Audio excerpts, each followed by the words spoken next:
บ่เพิ่นกินตำส้มนี่ก็สิเจ้าอาทิตย์นึงมี7มื้อค่อยกินไปแล้วสิผู้ใดมากินตำส้มคือค่อยบ่ตำบักหุ่งก็ตำข้าวปุ้นบ่ตำข้าวปุ้นก็ตำหมูยออยู่นั่นล่ะบ่ตำหมูยอก็ตำเส้นเฝอชีวิตวนเวียนอยู่แต่กับตำนี่ละแต่ละมื้อคันบ่ได้กินบ่จักเป็นแนวใดมันก็คิดอยากอยู่ในปากในท้องอยู่หั่นล่ะก็มีหลายคนที่ว่ากินตำหลายก็บ่ดีว่าซั่นบ่ดีก็จักเฮ็ดแนวใดเนาะในบางคนมันยากซะคำว่ายากก็คือเฮาอยากเข้านี่แหละคันว่าบ่ได้กินก็บ่แล้วคนเฮาเกิดมาซะเดียวอยากกินหยังก็กินซุเจ้าฮู้มื้อเกิดแต่บ่ฮู้มื้อตายรับมื้อนี้มื้ออื่นบ่ตื่นเฮ็ดแนวใดซั่นคันอยากหยังก็กินโลดหาคือบางคนเนาะยอมเงินไว้ใช้ตอนเฒ่ายังบ่เท่าซ้ำมาตายปาเงินก่อนล่ะอันนี้ล่ะที่เขาว่าชีวิตคนเฮาบ่แน่บ่นอนมื้อนี้รับอยู่มื้ออื่นอาจสิบ่ตื่นขึ้นมาก็ได้นะคันอยากหยังก็หากินเด้อแล้วก็บ่ต้องไปเว้าหาให้ผู้นั้นผู้นี้อีกชีวิตของเขามันเป็นเรื่องของเฮาก็อยู่ส่วนเฮาบ่ต้องไปยุ่งวุ่นวายกับผู้ใดนะเขาสิเฮ็ดหยังก็เรื่องของเขาเขาสิสร้างเฮาก็เรื่องของเขามันเป็นสิทธิ์ของเขาแต่เฮาบ่ต้องไปเฮ็ดตามเขาเมื่อก่อนค่อยเป็นคนนึงที่เป็นฟืนเป็นไฟกับคำเว้าของคนแต่พอตกมาปีนี้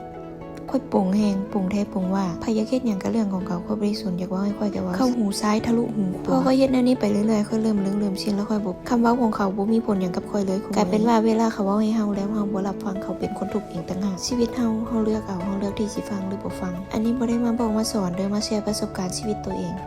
ให้ใจทุกคนเด้อที่เข้ามาฟังคลิปนี้